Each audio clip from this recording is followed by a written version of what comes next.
So the next thing we're going to do, pretty similar to what we just did with Martin Sperry.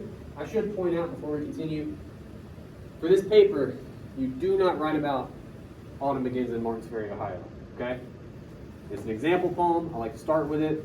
I feel like we were pretty successful, but it's an example. For the first paper, which we'll talk about next time, you pick a Fairchild poem. We're going to read one of those right now. When you go to Course 10, just to reiterate, content, we're in Unit 1. That's the poem we read for today, right? That's our homework. Do next time. But we're going to read a Fairchild poem.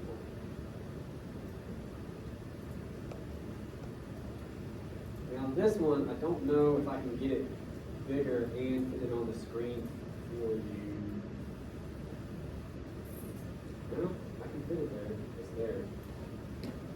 If you want to read it up here, you can. That's as big as I can get it with you being able to see the whole, well, it's kind of down there some.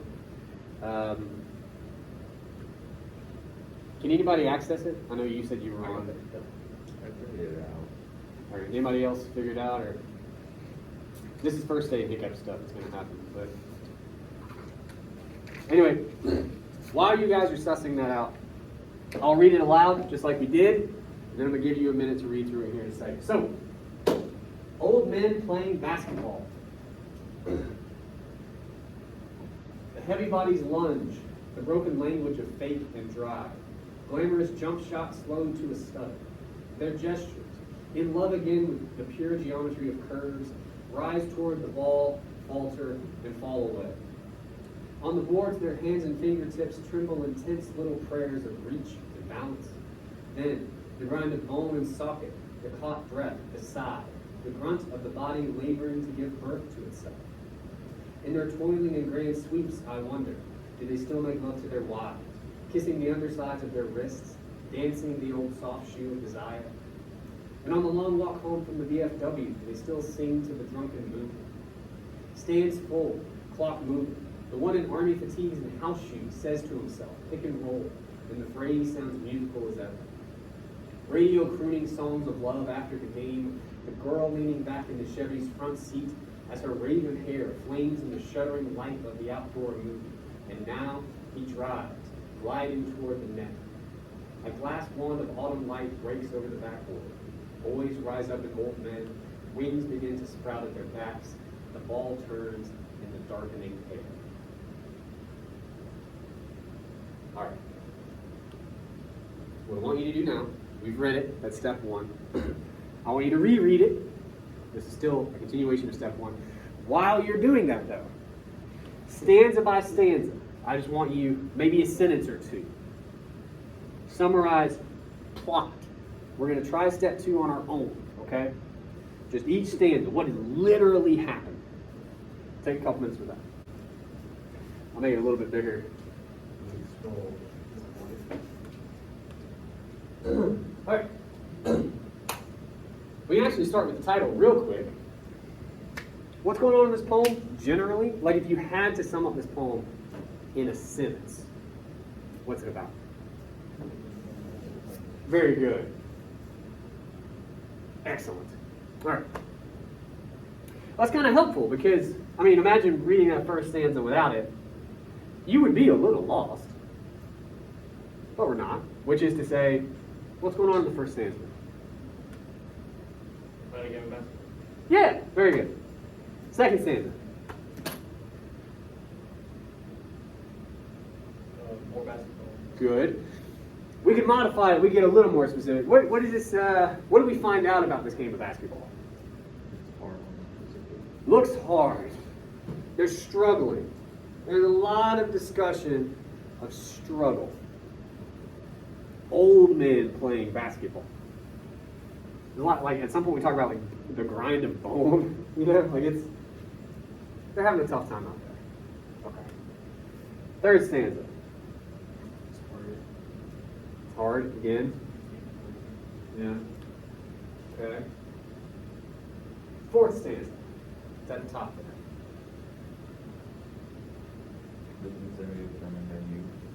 Kind of looking back at maybe what they once were or used to do. Yeah. Maybe what they did when they played basketball.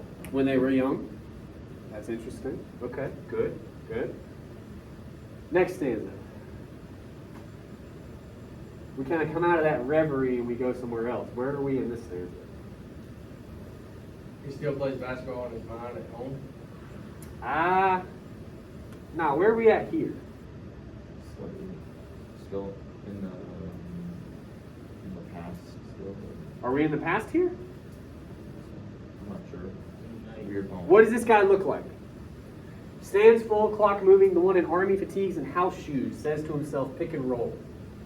Is this when this guy was young? How do you know? In the army. Uh-huh, and? Young recruit. What's he wearing on his feet? What is that? Slippers. Those are slippers. Oh. Is this in his youth? No. We're back at the game. We're back at the game. So again, just so we understand the constellation here. Old men playing basketball, and we're there for a minute, and that's real hard, okay? At a certain point, we do sort of dive into maybe their youth, what it once was, things they used to do, stuff like that, right? And then here, we're back at the game. And you know that as soon as you get here. And we'll talk about why maybe in a minute. But house shoes, slippers on a basketball court. It's not a good idea. But so we're back at the game. He calls a pick and roll, which is a little play you can do. Okay. Last two stanzas. What's going on? And the penultimate stanza. By the way, penultimate, super fancy word, just means second to last. What's going on here? Nostalgia. For what? For the girl.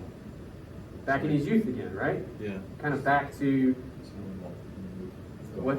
What's up? Dog. I just couldn't hear you, dog. But yeah, what he used to do, right? Or what these people used to do. Okay? And then the last stanza. It's going through life. No, literally. You're being figurative right now. What's literally happening in the last stanza? Gliding toward the net, a glass wand of autumn light breaks over the backboard. Boys rise up in old men, wings begin to spread at their backs. The ball turns in the darkening air. What's literally happening? The ball. We're playing basketball. To be specific here, because it does allow for some figurative, anytime you invoke darkening air, you're getting pretty figurative. You shot the ball. He was gliding toward the net. Light is over the backboard. You know, you've seen movies. Boys rise up in old men. Wings begin to sprout at their backs. What's going on? He's gliding toward the net. These old men, wings are sprouting at their backs. What's going on? They're jumping. They're just jumping. It sounds hella fancy though, doesn't it? You're just jumping. Okay. Literally. We'll talk about that. But literally that's what's happening. Now, next part, I'm going to give you another minute. I'm not going to give you as long as I did for the plot. But I just want you to do your best for like 2 minutes when I say go.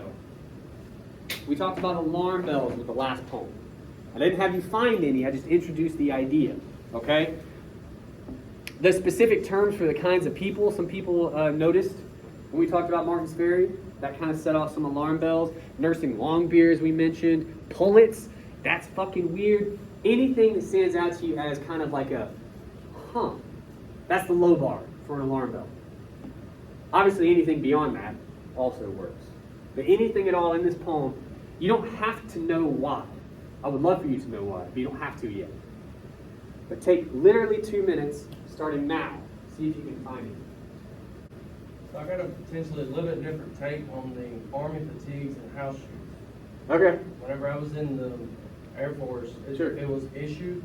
We would call them our boots, whatever the military gave us. But the Sure. Army fatigues are PT gear, physical training gear. Sure. And so whenever you would wear anything other than issued, we would either call them civilian attire or potentially house shoes. Ooh. So he could be wearing tennis shoes, potentially. in his army fatigue. Potentially, I suppose. Although, It also says the stands are full. yeah. There's All someone right, so watching. It's gonna be zoomed in on that. Stands in.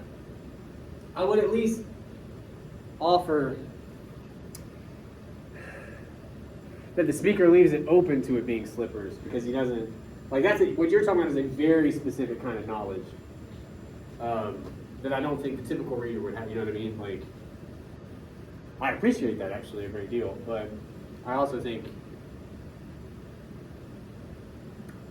it's probably slippers, but I'm open to both. Okay. You said something about stands full as well? Caleb, what about them? That implies that there's people watching, and the clock going, and the clock is moving, and there's an actual game going on. Yeah, well, I mean, this sounds So that's pretty why, intense, right? That's why I thought it would be like a past memory of an actual game. Oh, because you think if they're old now, If they're wearing like army attire and actual shoes, maybe they're playing like a sort of actual game before they go out. yeah. Well, we can explain the Army stuff a little bit with this. VFW. You might know what that is, or does you might look that up? Veterans of Foreign Wars. Do you happen to know specifically what that is referring to? It's all good if you don't. World War II. These are World War II vets, specifically. So the VFW, I believe, was founded. So this is describing an older group. Yeah, these are veterans, like old veterans. Which, you know, again, helps explain that a little bit. And I think, anyway, what's interesting, we can talk about house shoes in a second. We can start with stands full, right? That's how we come back to the present, right? Stands full, clock moving, the one in Army fatigues. We get a line break here. We haven't talked about this yet. What a line break can offer you, this is the primary difference between most poems and prose. Prose is the kind of writing you're familiar with. It just uses, margin to margin. A line break allows for just a momentary pause in syntax, okay? Now, why is that important? Sometimes it's not. Sometimes, a lot of the time, it doesn't really matter, right? Stands full, clock, moving, nothing really happens in that break, right? Other times, though, the poet can use a line break to kind of play with you a little bit. Play with your expectations, I think, in this case. And here's what I mean. Stands full, clock moving, the one in Army fatigues. You have a certain image of that guy, right? If I tell you, I don't know, I'm like, oh yeah, I was outside eating my sad lunch, my 2 peanut butter sandwiches, and I saw this guy walk through in Army fatigues, you would all have a certain picture. I'm going to do that a lot. I don't like this. Anyway, you have a certain picture of what that guy looks like, right? And they'd all be a little bit different, but they'd all be a little bit the same as well. The line break does that too. Gives you that picture, and then you get to the very next, and house shoes, which at least for the layman would mean slippers, and you're like, wait a minute. That's a very different guy. Who the fuck wears army fatigue and house shoes? Like, they're very different people. Why do you think he would do that? The best verb I can come up with is trick. Why do you think he would trick us like that? Army fatigues, okay, and house shoes. What? Who wears house shoes? Yeah. I would say that usually those type of veterans are usually very proud of their service. Which would explain the army fatigues, right? Which would explain why he's still wearing what he was issued, what Yeah. he was given at that time. Yeah, And since he is probably older, he is probably wearing something comfortable for his feet. for sure. Then again, all I'm saying is like, what we can't get too usually bogged down in is I guess the best way to do it, like the logistics of the character that he's describing. For sure. I don't care if he's been in a war or not. If you're 60 plus, wear whatever you want, man. Like, You made it. You know what I'm saying? Like, that's fine. What I'm talking about is we are interested in the speaker. In the way we talked about Martin's Ferry, okay? That's one person talking to you directly. Same thing here. This would be the equivalent of this guy kind of walking up and like, hey man, so I saw this game of old men playing basketball, right? The heavy bodied lunge, the broken, you know, like, and you just launch into it. So the question then becomes, why does he tell us what he tells us? And why does he say it the way that he does? Right? We're learning about the speaker. What he's focused on tells us a lot about his predilections, right? Like about his worldview. And I say all that to say, again, yes. So you're thinking about the old guy who served and all that. Yes. But to me, the speaker, I would argue, this gets us into like what we're going to do in our papers, purposefully breaks here. He wants us to see a guy in army fatigues, and then it's almost the equivalent of like if the guy walked in and you saw him, you'd be like, you see the army fatigues first, probably. But then you'd go, right? Like you'd. Why do we go when we see the house shoes? Don't fit. Why not? What don't they fit, I guess?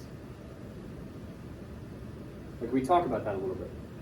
They just don't go But together. army Sure. fatigues, you think outdoors, house shoes, you think indoors. Why? Treat me like I'm dumb for a second. We're spitballing a little bit. Well, army fatigues, you do for physical training. Sure. Sweating.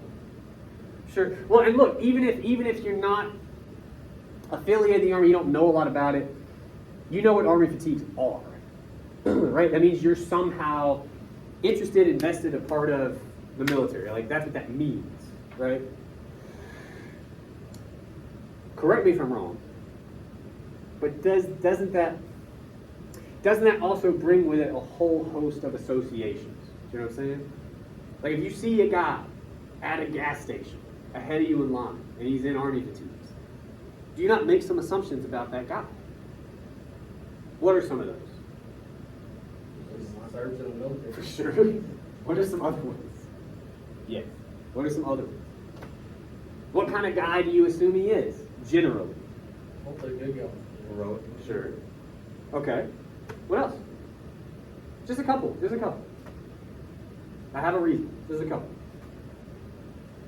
How do you assume his apartment looks or his house looks? Blades.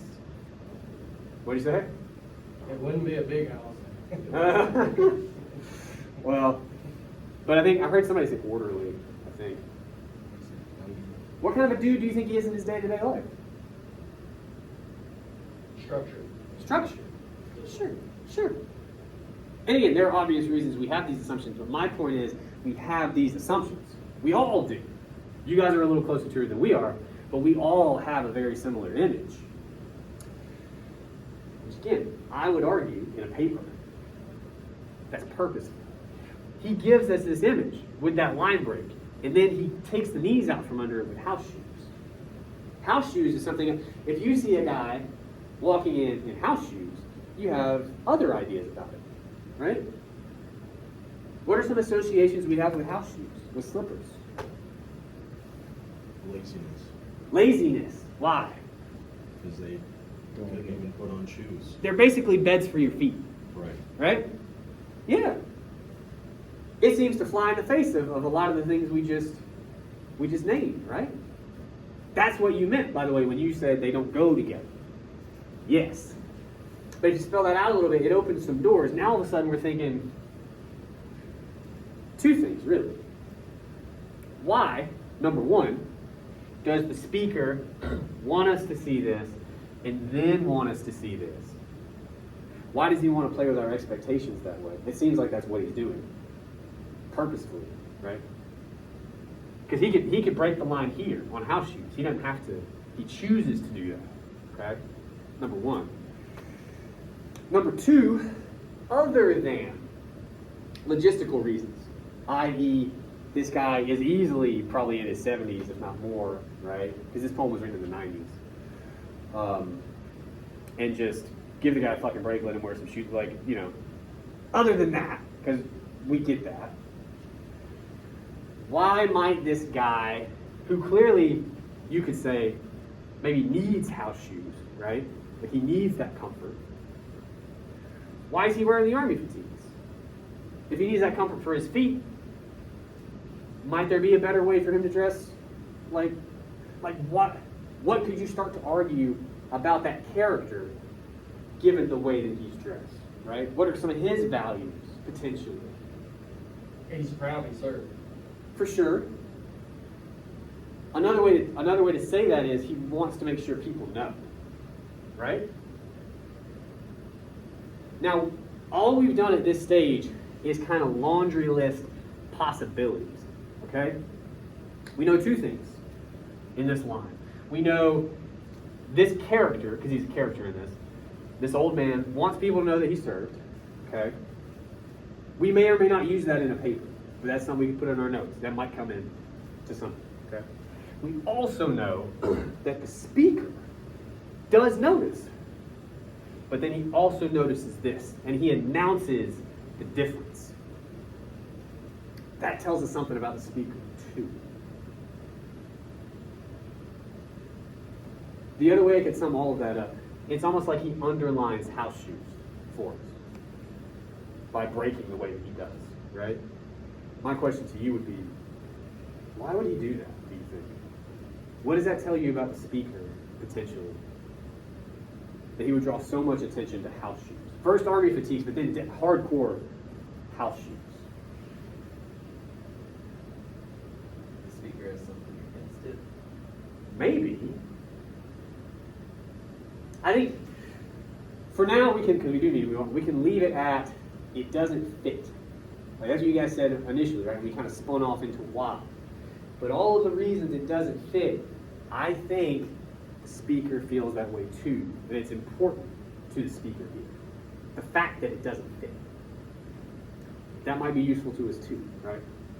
We'll see. All right. Oh, Jesus, we haven't got to the fun part yet. All right. We might get to stands full in a minute. That is an interesting observation, actually.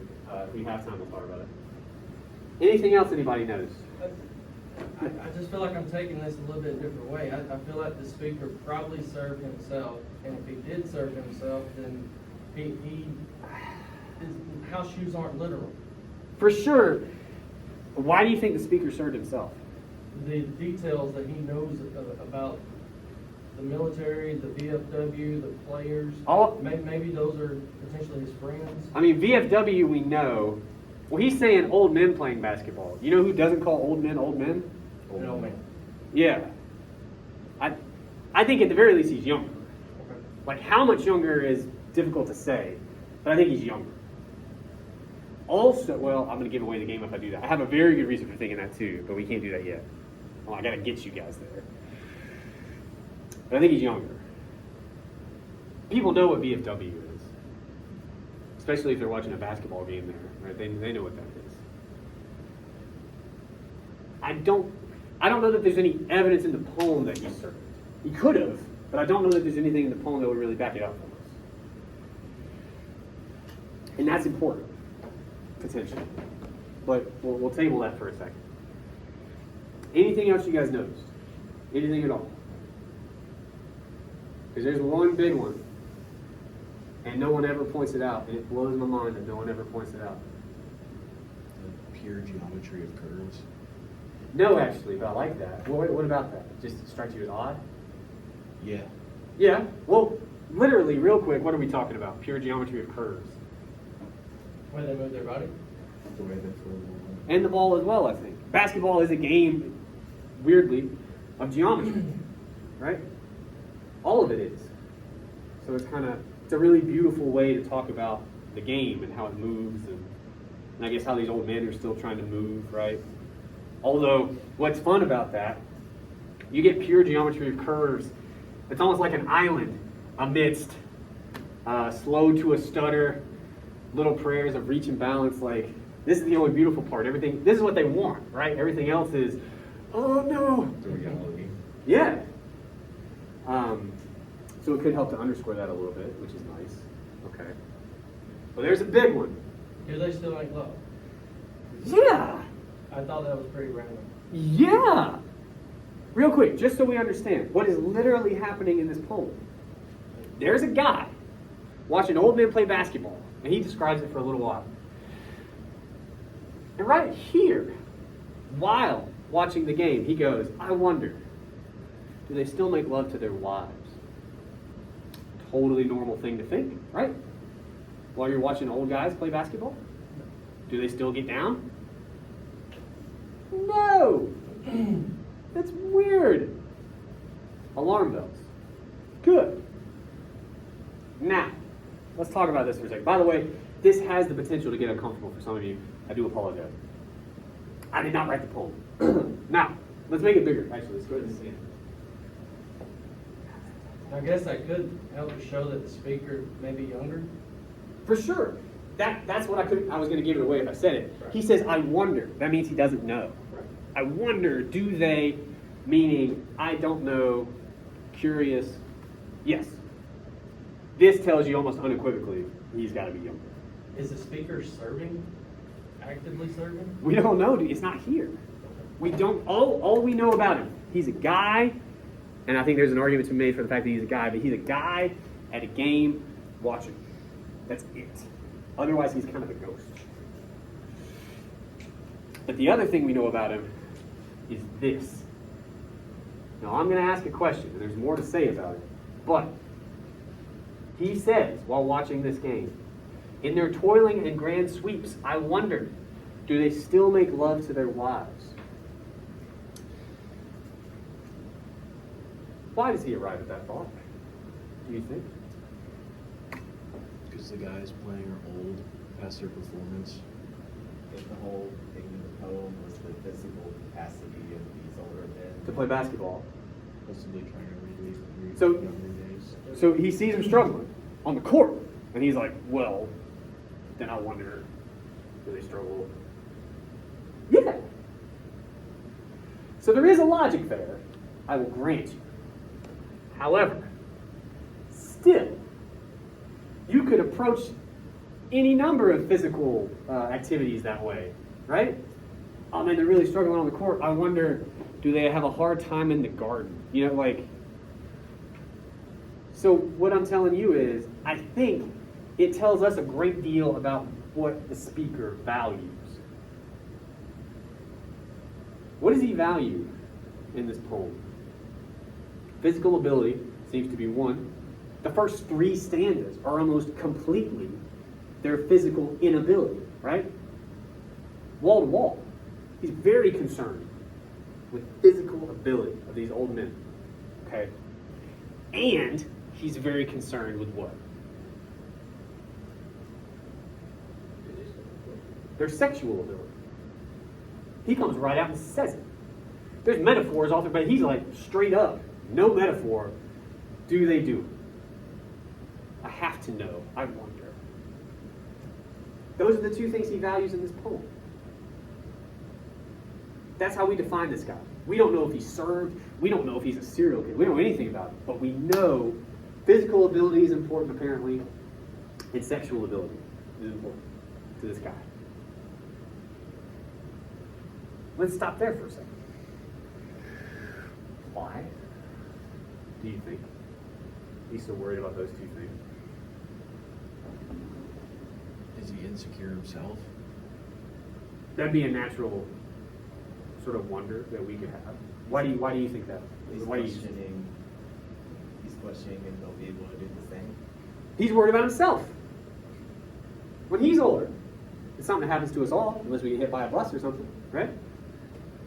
Yeah. And again, that's actually a pretty natural thing to do, to watch maybe some old men struggle. You know, like, I mean, I wonder if I'm gonna, for sure. But then that also suggests, I wonder if they still make love to their wives. He's also worried about himself. Is that going to be a thing I can do then? For sure. I'll follow that with another question. It's the same question. Why? Why is he so worried about those two things for himself? Do you think? Yeah? Yeah? And we all are, in some way, shape, or form, for sure. The book we would have read that I had to cancel for this semester, at one point a character tells another one, I didn't know getting old would be this bad. Yeah. But why is this guy so concerned with physical ability and sexual ability? Other than getting old sucks. We know that, right? If we were to try, and this is peeking ahead at your homework just a little bit, if we were to try to make some kind of an argument here, why do you think this guy is so caught up in like 3 stanzas worth of physical ability, then the just blatant question about sex? And then there's more to that here in a second, but Maybe what he's- motivates that here in the minute? Go ahead. Maybe he's already worried about his performance thereof, or it's already starting to slack. I think you could argue that he kind of walked into this gym with those values, something. Yeah, it's on his mind in some respect. Sure. What do you have? So, I was gonna tie it in, but maybe this is like a younger gentleman. Yes. And he's always heard these war stories of how World War II was. And so he sees this gentleman wearing army fatigues who was in World War II. Greatest So- generation, right? So maybe to him, he's thinking, wow, this guy once was a badass. Or like, And he now- did so many things, but now he's struggling just to get up and down the court. When we say badass, I'm going to run into this like 7 fucking times this semester. When we say badass, because we can't quite put it that way in a paper, what do we mean? Like, Well, I mean, he did things that we can only like imagine. Brave. Like there's yeah, there's no like modern wars don't even compare to what for was sure, happening. for sure.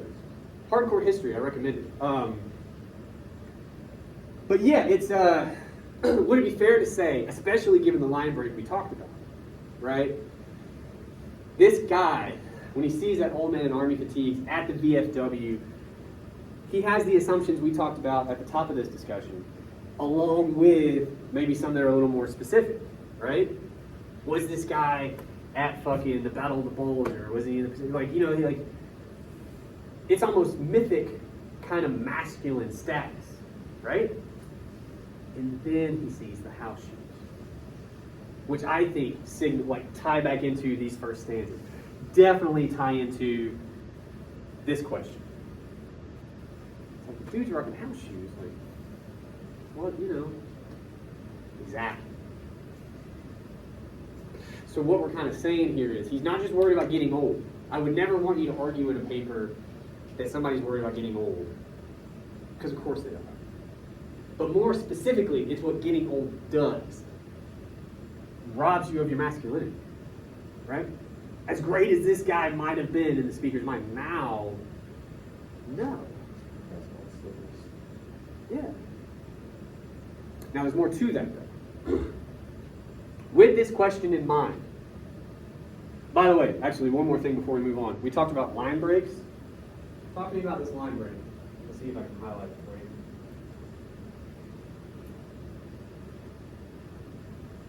Does that line break strike anyone as potentially important? It says, I wonder, do they still make love to their wives? But that's not where he breaks. Couldn't figure it out. Do what? I couldn't figure it out. Okay. It seems like it should be on the same line. Yeah. So again, I tell you he does it for a reason. What's that telling us about the speaker? For him to break there. What's he value? That's it. It's almost like you could argue, again, I'm gonna keep saying it that way, but when I say you could argue, what I mean is this is how papers work. In a paper, you could point to, not just quoting this, but you would talk about the line break itself. The fact that he breaks on love and not wives suggests what's really important. I wonder, do they still make love? Full stop. By the way, not even just a line break, it's stanza break. I gotta know. Oh yeah, to their wives. Obviously to their wives. Sure. I don't care. That's not what he's motivated by. So this is his big question. I'm going to highlight that for you. I want you to go back and kind of skim through the poem. You don't have to read it again. But I want you, with that question in the back of your mind, to look over this and see if you notice anything else in the poem. Take a minute.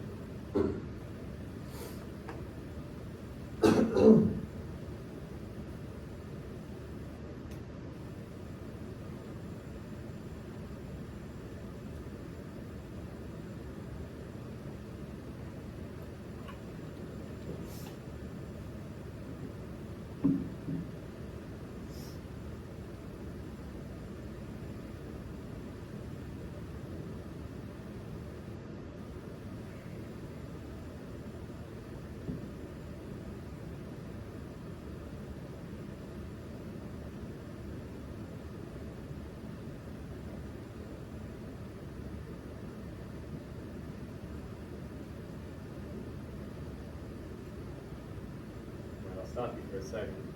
Some of you look a little bit lost. Does anybody notice anything with that question in the back of your mind with some of this language? Notice in the first stanza, when he talks about their gestures of love again. And by the way, that line break. Their gestures in love. Now, the syntax of the sentence, in love again with the, they continued, but the line break, their love gestures. How do you gesture? What is a gesture, I guess? You have to define it. A movement. It's a physical thing that you do. It's a love physical thing that you do. We don't have to go any further than that. This is a biology class. Okay, that's interesting. Talk to me about the next line. The pure geometry of curves. Now, we were talking about basketball before. Does that perhaps take on a slightly different meaning here with what the speaker, some of you seem to be getting it. I try to be careful here because I don't want to get like blue, I don't want to. It's talking about ladies. Moving on. All right. Next stanza. You notice anything there? We're just building an inventory here.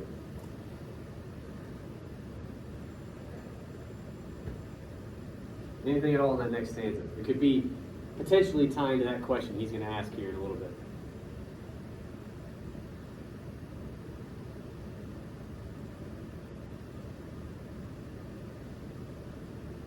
You guys got to get your minds into the gutter for this. Rise toward the ball, faltering forward. It's not quite that easy, but I appreciate it.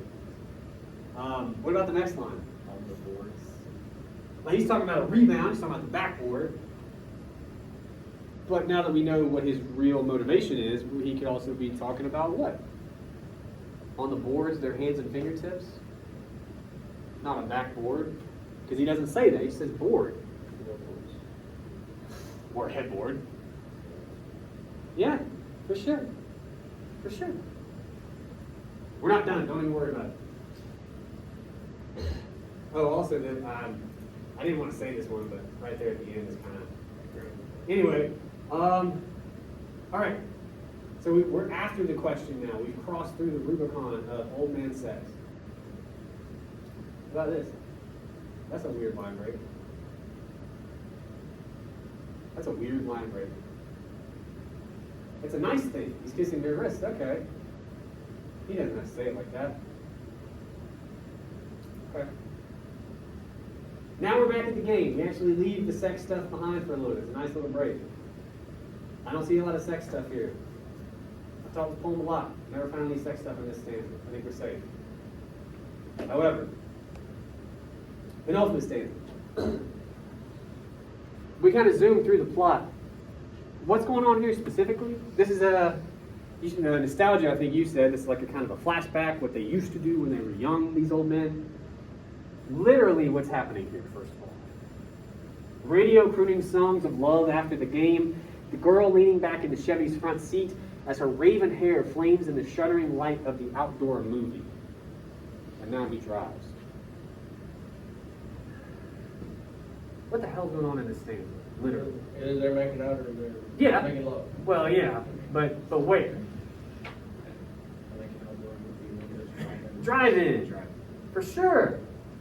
Again, this is just what old people did when they were young. Important point to make before we go further. This is not, as far as we know, what the guy in Army Fatigues ever did.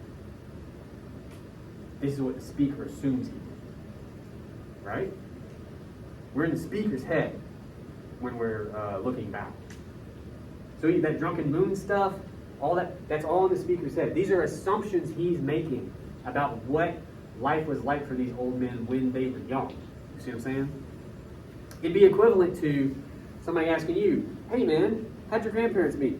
I don't know. Well, how do you think they met? And you just go.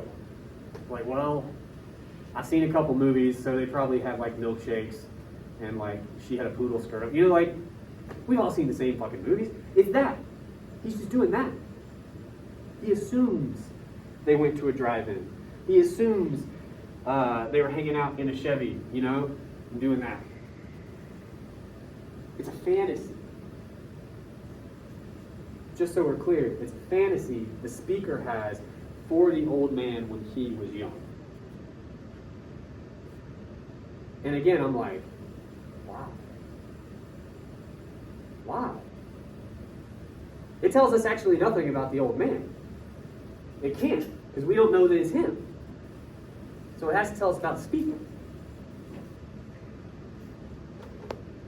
Why would the speaker's fantasy for the old man when he was young play out like this, do you think? Making out or etc. in this car at a drive-in. What does it tell us about the speaker?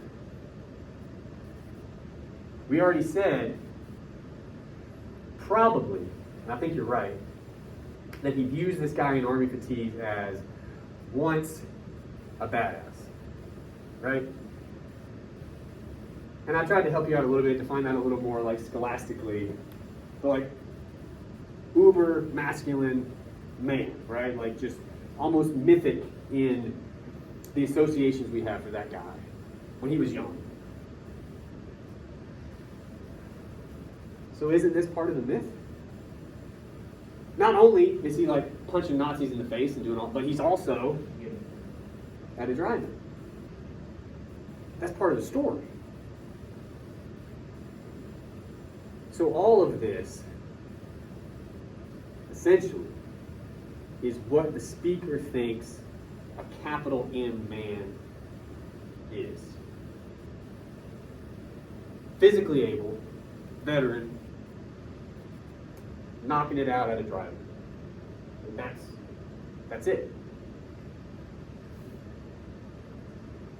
More on that in a second. Any other language here?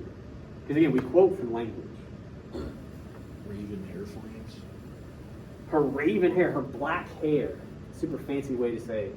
Her raven hair flames. What does that mean?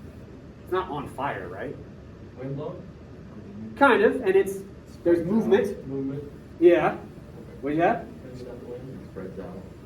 Yeah. Well, let's look at the two lines and then let's look at the line break. Her raven hair flames in the shuddering light of the outdoor movie. Has anybody ever been to a drive-in? Very few of us, I assume. It kind of does this at a theater too, but not as much. Have you ever looked, maybe you went to pee or something, came back, and you look at the audience when you're finding your seat, and it's insane, the light? It's that kind of thing. So her black hair in the light is, it's doing that. That's poetry, right? However, again, we have a very choice line break here. Her raven hair flames in the shuddering. What does it mean to shudder? Shake. Shiver. I believe in the words of Elvis, there's a whole lot of shaking going on. He got in trouble for that one. It was about fucking. So is this one.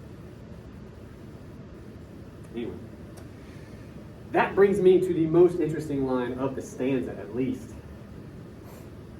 Her raven hair is flaming into shuddering.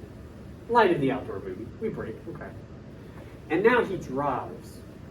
Was that sexual? You tell me. He's been, Well, I gotta be real careful here. I don't know that he's done yet. He's driving. Right? I'll put it this way. There's no mention of keys. We're cool there? So, we understand. Okay. Now, here's what's interesting.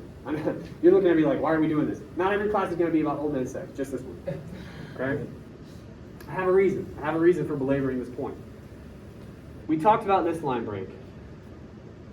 This one, especially with that, especially with everything we just... There's stuff we didn't cover, by the way. There's a lot of sexy stuff going on. But clearly, okay. But that's a comma, not a period. And now he drives, gliding toward the net. And we're back in the game, right? We're back at the old man doing old man stuff on the court. This kind of works in the inverse from how we've talked about other line breaks thus far. What I mean by that is, it allows for the original meaning, which is sexy stuff, okay?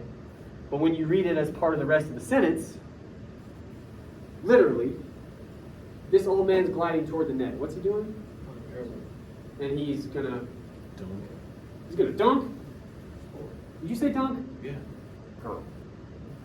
He is gonna score, which is important, but he's not gonna dunk. What? Oh, you break like all of his bones. This old man is gonna lay up. Lay up. He's not gonna dunk. I mean, it's probably fucking impressive, but there's an important difference. He tomahawked. Here's my point. And now he drives, he's going to score. And I think we all understand again the language there. Okay. What's important to me is it's a layup. What's a layup?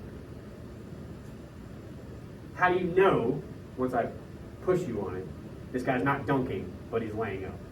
How do you know? He's hitting the backboard first. Sure, but even, how do you know this guy, this old man, is laying up and not dunking?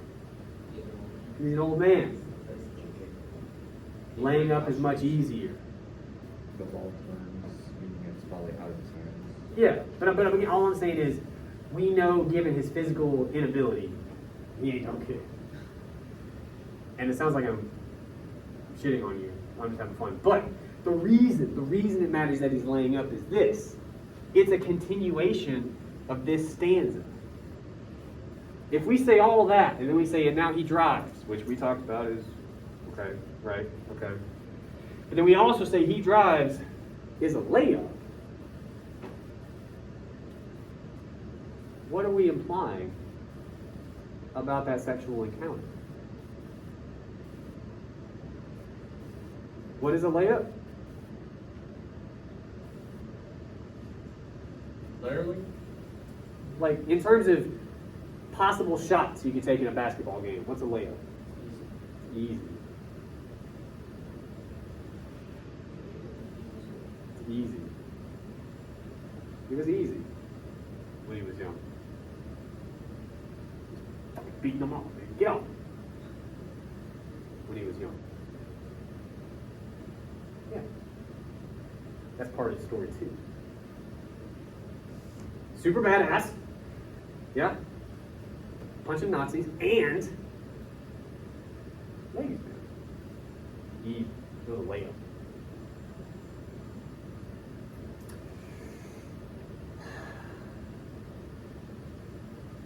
And then you get this stuff about darkening hair and they're getting old and they're going to die. He's less concerned about that. That's the last line. That's more for us, I think. 90% of the poem is sex. We have enough time, I think. We got a little bit. We got about 10 minutes. Why is this guy so worried about whether or not these old men have sex? So much so that he invents like episodes from their past and just, you know what I mean? Like he spends real time thinking about this. We talked before, he's worried about himself. I think so, right? But still, the question is, why is he worried about himself? Is he jealous? What do you mean? Does he want to be like them? Want to Maybe. have their lifetime? Maybe. Okay, I'm gonna try to write on this. I don't know how that's gonna go. Let's find out. Oh, Jesus. This is a new. Weird. Look at you. Ooh, can I pick a color? I'll try blue. Yeah, he's bad. Oh, really? Big dumb heads in the way. All right. What'd you say? I'm so sorry. He's jealous of them. He wants to. He wants to be He them. wants to be them. Admires them. Good. Good. Jealousy, admiration are probably very close. He wants to be them in the now, but not in the later. Okay. Why do we think that is? We'd have to prove this. This is getting to our homework. He's getting over himself.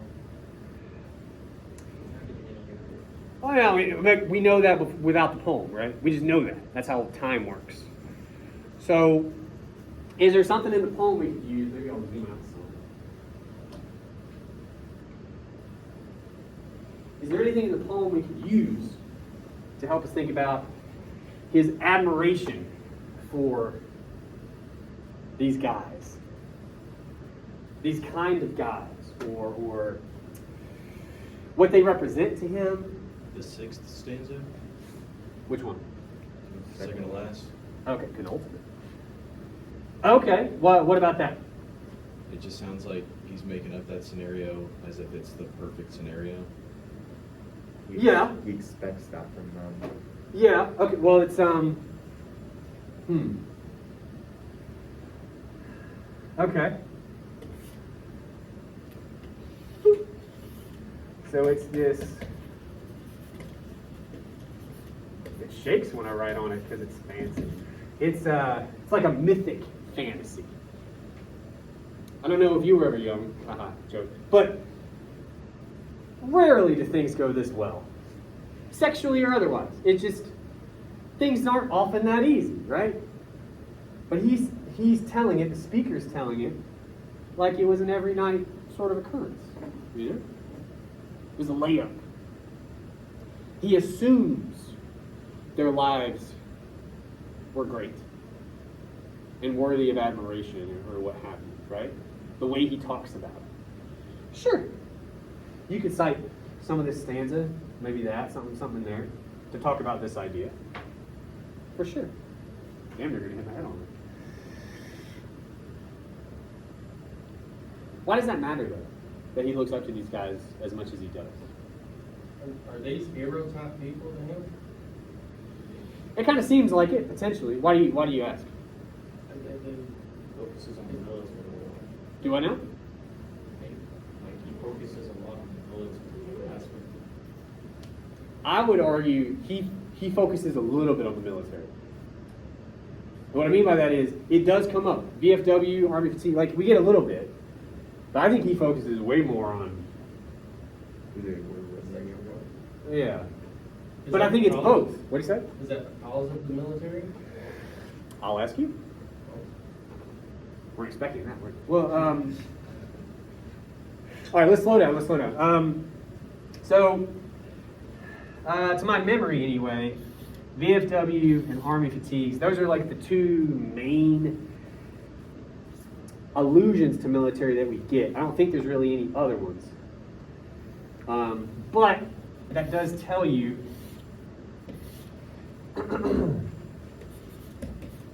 fuck, it's got buttons on it? Jesus Christ. It's got buttons right where your finger would touch it because, anyway, he is a fan of the fact that they're in the military. And I think you can talk about these two ideas together, right? What I mean by that is, he doesn't really know anything about these old men either. He knows, given where they are and what they're wearing, that they probably served. And it was probably World War II. At worst, it was Korea, which wasn't too long after, right? Like, he knows they've seen some shit, basically. And I get you could potentially argue, given some of the phrase, like the lofty language he uses for these guys, that he talks about them in these kind of mythic terms, that he does admire that about them. The flip would be, it's almost like, while the speaker in Old Men Playing Basketball really seems to admire these men for their military service, right? Maybe even to the point of jealousy, if you want to take it that far. While that's true, it's even more true he admires the sexual fantasy he's created for them that he's absolutely probably jealous of. Because he doesn't just talk about it here, right? We realize it's all through the poem. It's all over this thing. Why? Like, I put it to you this way. I wonder if, oh, that works at the other place. You son of a... Put it down. Fuck it all. Anyway. We can understand if this were a poem about a guy looking at some old veterans and thinking, oh man, that's really cool that they, whatever, and like, we understand that thought. That's a pretty everyday thought to have, you know? The weirder thing is the sex stuff. That's a little more atypical. But because it's atypical and because it's all over the poem, nothing works. My life is ruined. Anyway, I'll figure it out later.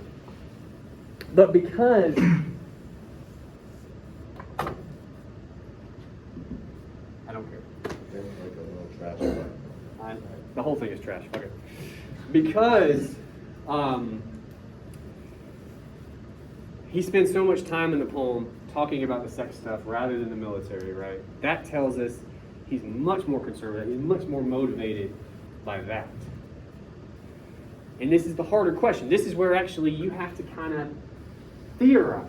That's what argument is at the end of the day. Why do you think that is? He starts with physical ability. Military, you could argue, might even be wrapped up in that a little bit. These guys were veterans. They should have once been physically able, right? Usually part of the gig in some respects. So we're worried about physical ability and sexual ability and war. And we've already said that these guys seem to be, in his mind, the like capital M man, right? Like that's how he sees them. So we're talking about masculinity now, and how this speaker defines it. How does this speaker define masculinity? Can one of you help us with that? Your sex. Mostly through sex, as it turns out.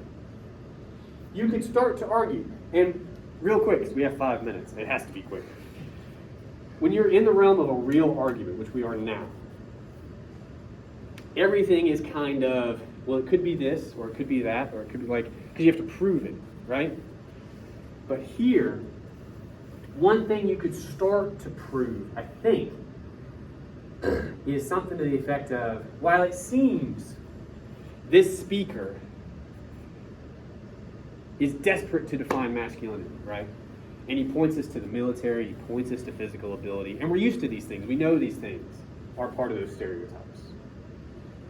While he does those, he is much more interested in sexual ability and even past sexual activity, right? Which tells us, one argument, masculinity in this poem, that other stuff is window dressing. Like it's part of it, but it's, it's not really. He sees them struggling on the court and he's like, but do they still, because if they do, then they're still men. Is basically the argument we're approaching, right?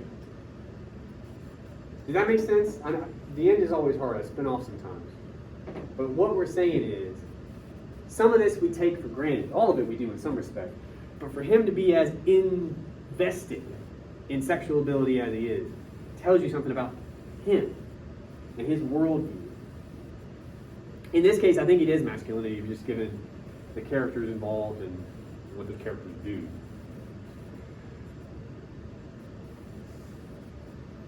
But he almost can't not think about it. You know what I mean? It's everywhere. And there's other offshoots of those ideas that we have no time to get into. But for instance, the girl leaning back in the Chevy's front seat. Now, on the one hand, that could just be the girl, although a girl might be slightly nicer. I don't know why the girl, to me, it feels like it has some stank on it a little bit. You know, like the girl. Who, Debbie? I don't know, just the girl. You know, you need one for sex stuff. That one. It kind of reads like that to me. But anyway, why did we do all that with like the no time we have left? When it comes to an explication, 2 minutes. When it comes to an explication, all I want you to attempt, you can do it with this poem, or you can do it with one of the two we're reading for next time. Little Boy, Body and Soul. Those are the two for next time. Pick one. Read them all first, maybe, but then pick one to do the homework. You're going to do what we did here. The first couple sentences, not much, okay? The first couple sentences will be plot. What actually happens? Little Boy, to give you a preview, is about a little boy who asks his dad a question. There's more to it than that, but Body and Soul is about a baseball game. You'll give me a little more of the plot than that, but not a whole lot. For the most part, what I want you to do, to the best of your ability, is to go looking for alarm bells. And hopefully, at least a couple you can dive into. Like some of the ones you guys found today, you did a good job, right? Especially for first day stuff. But you were like, well, that's interesting. I'm not sure why, but that stands out to me. Good. Give me some of that. But also, when and where possible, are there any you're like, this is interesting and this is why I think it's interesting. This is what it tells me about the speaker, or the world the speaker is from, or how that worldview works, right? Anything like that.